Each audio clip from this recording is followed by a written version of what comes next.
Vamos aprender hoje sobre Allan Kardec, a sua história. Bom, vamos nos locomover lá para a França, um país bem distante do Brasil e muito lindo. Lá neste país existe uma cidade que se chama Lyon. E em 1804, há muitos anos atrás, nasceu um menino que se chamava Hippolyte Léon Denisard Rivail. Que nome diferente, né? Portanto, vamos chamá-lo apenas de Hipólito. Hipólito era um menino muito estudioso e desde pequenino ele gostava muito de ler. Ler e estudar é muito importante. Você gosta?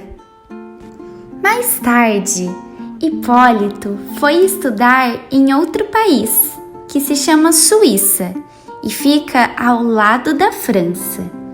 Ele foi estudar em uma cidade que se chama Yverdon, na escola do professor Pestalozzi. Pestalozzi era um mestre, ou seja, um professor muito sábio e bom. E o menino Hipólito estudou durante 8 anos em sua escola.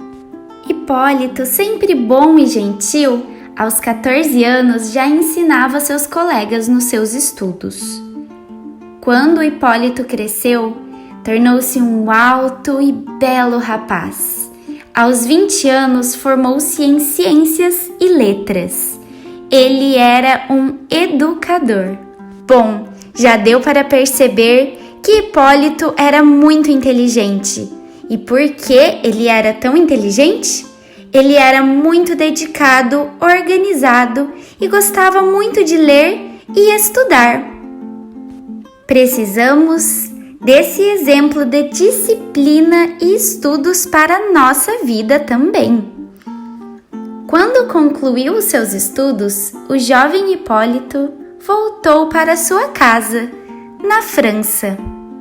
Em 1832, o jovem Hipólito casou-se com Amélie Gabrielle Boudet.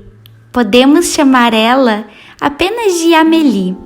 Ela era uma jovem muito culta e dotada de preciosas virtudes. Lecionava letras e belas artes. Era poetisa e pintora. Amélie Gabrielle e Hipólito foram muito felizes com a companhia um do outro. Amélie era companheira dedicada de todos os seus trabalhos e foi sempre sua amiga sincera e auxiliar. Devotada, companheira de lutas, de sofrimentos, de crença e apostolado. Em 1854, estava o professor Hipólito com 50 anos. Era um mestre respeitado, um escritor que tinha suas obras didáticas adotadas pela Universidade da França, um homem com a mente amadurecida e o coração inteiramente consagrado ao bem. Foi nesse ano que foi chamado para o cumprimento da sua missão, que veio a desempenhar. Em Paris, nessa época, estavam acontecendo os fenômenos das mesas girantes. Nós chamamos de fenômenos mediúnicos, que nada mais é do que a comunicação de espíritos que estão no plano espiritual, já desencarnados. Através desses fenômenos, eles se comunicam com as pessoas encarnadas do plano material. Então, na França, naquela época, esses fenômenos mediúnicos atraíam a atenção de muita gente. Havia sessões sérias orientadas por espíritos bondosos e sábios, mas havia também experiências mediúnicas feitas a título de divertimento nos salões parisienses. As chamadas mesas girantes eram movimentadas por espíritos. As mesas se moviam e respondiam perguntas feitas com o auxílio das letras do alfabeto. Hipólito foi informado, através de seu amigo Fortier, sobre o fenômeno das mesas girantes. E então, após um tempo, ele foi assistir a uma reunião em que teria esses fenômenos mediúnicos das mesas girantes. O professor Hipólito, muito acostumado ao estudo e à pesquisa, achou melhor pesquisar e estudar sobre aqueles fenômenos e então começou a frequentar com assiduidade as reuniões semanais, disposto a descobrir o que havia por detrás daquilo tudo. E então ele descobriu que o princípio inteligente por trás daqueles fenômenos que aconteciam com as mesas estavam os espíritos, as almas dos homens que já haviam deixado o corpo físico. Nós já vimos que quando uma pessoa morre, somente o seu corpo material, de carne, até o corpo que nós podemos tocar, é que acaba. O espírito vai para o mundo espiritual, a nossa verdadeira casa. Quando desencarnamos, o nosso corpo vai ficar na terra, mas nós, que somos espíritos, continuamos vivos. E assim, Kardec foi informado de que aquelas comunicações eram feitas através de espíritos bons e sábios que já haviam desencarnado.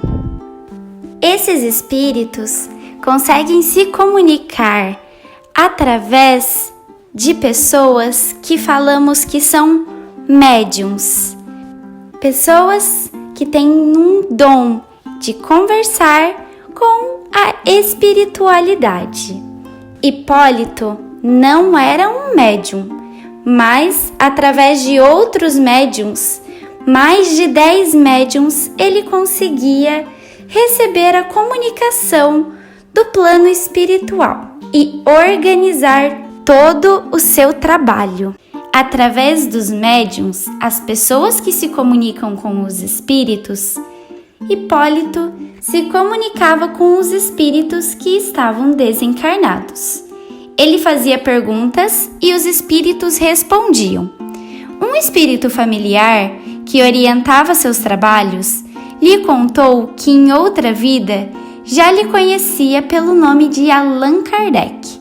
Foi dessa orientação que ele resolveu assinar as obras ditadas pelos espíritos com o nome de Allan Kardec. Dessas comunicações com o plano espiritual surgiu a codificação, que foi a organização da doutrina espírita. Hipólito, agora conhecido como Allan Kardec, organizou as informações que recebeu da espiritualidade amiga e lançou as obras básicas, livros que orientam o espiritismo. Kardec passou os anos finais de sua vida dedicados à divulgação do espiritismo. Desencarnou aos 65 anos enquanto trabalhava.